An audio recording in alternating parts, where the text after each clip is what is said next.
Terhitung kemarin 1 September 2020, e-absensi bagi ASN serta THLT di seluruh OPD, kecamatan di Kabupaten Lebong diberlakukan guna meminimalisir kinerja atau kedisiplinan ASN maupun THLT. E-absensi ini diberlakukan langsung terhubung ke e-TPP dan e-Tukin Pemkab Lebong. Dalam sistem ini tidak ada lagi pegawai yang memanipulasi laporan absensi nantinya.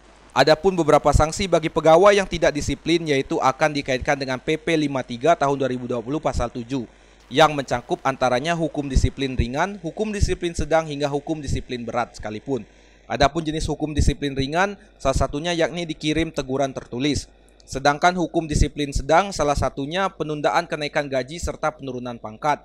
Berbeda dengan hukum disiplin berat yakni pemberhentian secara tidak hormat sebagai PNS. September kemarin kita sudah memberlakukan e-absensi yang terhubung langsung ke e-TPP dan e-Tukin kita.